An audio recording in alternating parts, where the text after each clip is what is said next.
Hello there, Brooke Fremouw, certified trauma support specialist and adoptive mom to 11 incredible kids. Today I am coming to you from Dubai. Why am I in Dubai? That is a really good question and one in which I'll answer after I tell you what this video is going to be about. This video is going to be about crying. Yeah, crying.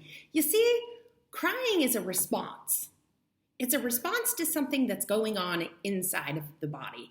You know, in the case of a baby, it's discomfort from a diaper or gas bubble, right?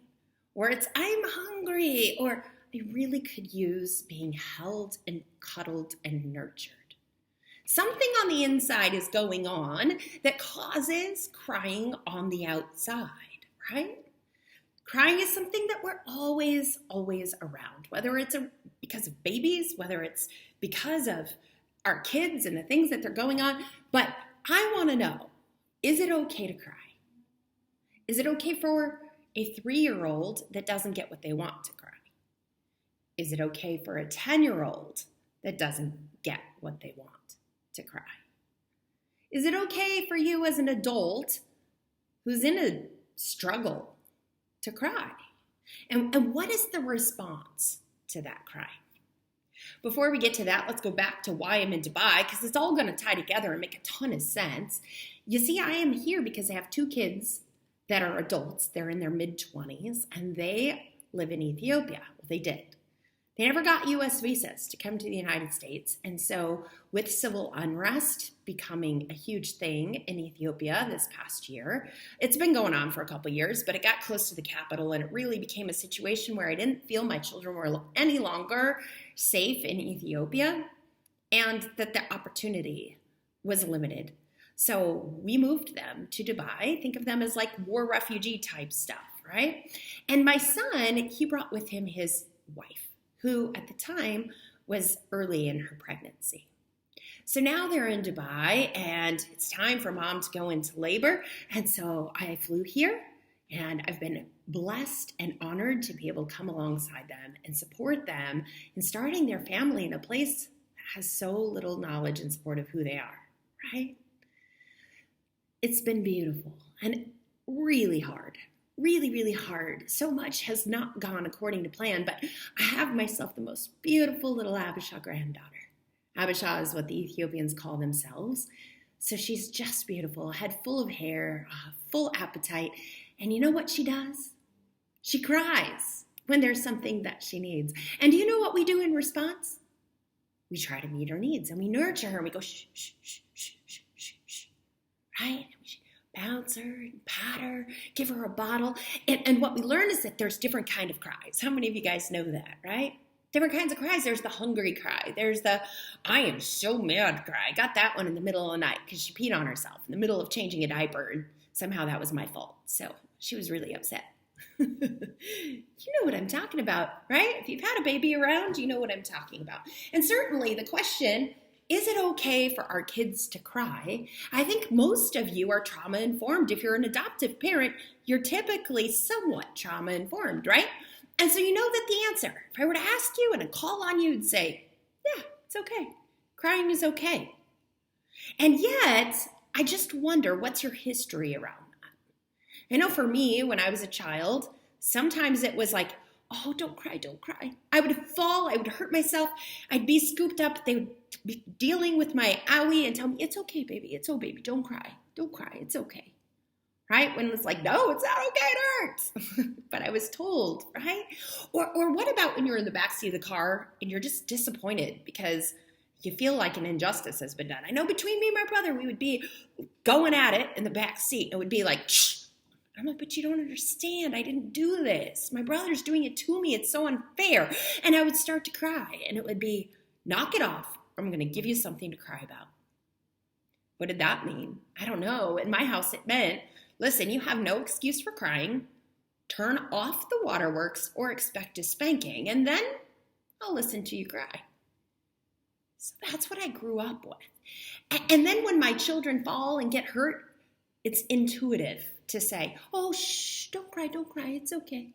And yet that's the exact opposite of the messaging that I want to give my children. And as I have worked with my own children, raising them, and as I have worked with your children, adoptive children that are trauma exposed, I ask sometimes, kids, are all feelings okay? Or are there some feelings that are just bad? They're not okay. And a lot of the times, children will say to me, Miss Brooke, it is not okay to be sad or angry. It's not okay. Would your children say that? Would they say it's not okay to be sad or angry? Because here's the thing. If they feel that way, it's because of the messaging that's come around them, right? They've been exposed to maladaptive behaviors, which have led them to adoption. They interpret the environment around them in a certain way, and that way comes out in typically inappropriate behaviors. And then we're told, put those behaviors back in the box. I don't want that. That's not healthy. And so then the messaging they receive is it's not okay to be upset and yell and scream, and it's not okay to cry. And what we want to do is change the messaging for these children. What we want to create for them is it's okay to have any feeling. Any feeling. Angry, sad, embarrassed, scared, disappointed, frustrated, any of them. It's okay. What you do with that feeling is either healthy and helpful or it's not. And so what you choose to do with the feeling needs to be the place in which we focus, right? And what we need to do is, as parents, guys, been there, right? I've been the adoptive mom now for nearly 20 years.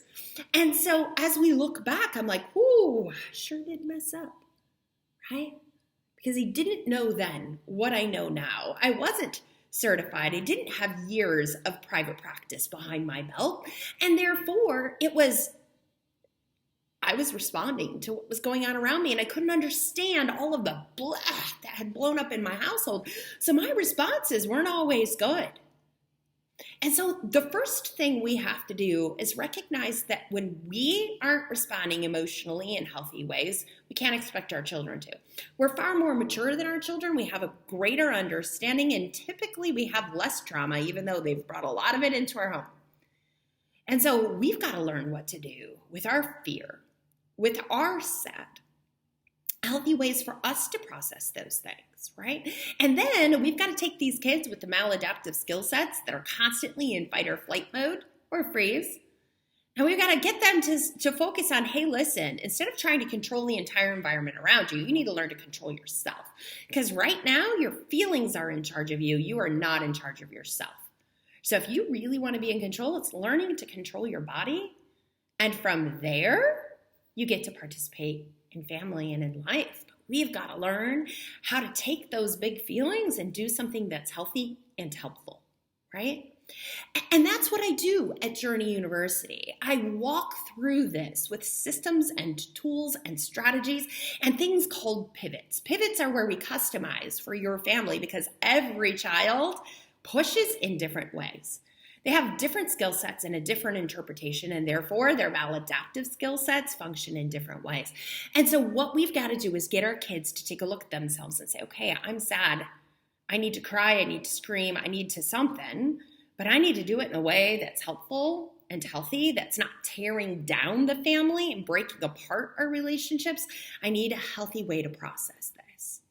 If you are new to the world of Brooke Fremouw and Certified Trauma Support or Journey University, I want to encourage you, subscribe to this channel, watch some more of the videos, go to thetraumamama.com, check out a little bit more about what Journey University is, see some testimonials on how it's transformed, and exchange the chaos in other adoptive hearts and homes for peace. Or maybe you just are raising a trauma kid, right? And it's not an adoptive kiddo, but a traumatized kiddo. Same strategies and principles are going to apply, okay? Check it out on YouTube. Check it out on the internet. Also, I have a Facebook page if you're looking for those daily posts of more understanding and knowledge or encouragements. Feel free to log on. There's also a Journey University page on Facebook. The group is for members only. The page is accessible to everybody at all times. We want to help you walk through the struggle of raising adoptive kiddos and making them reach their highest potential while bringing peace and harmony into the relationships within the home. God bless you. Thank you for your time. I look forward to hearing from you on one of the social media outlets. Bye-bye.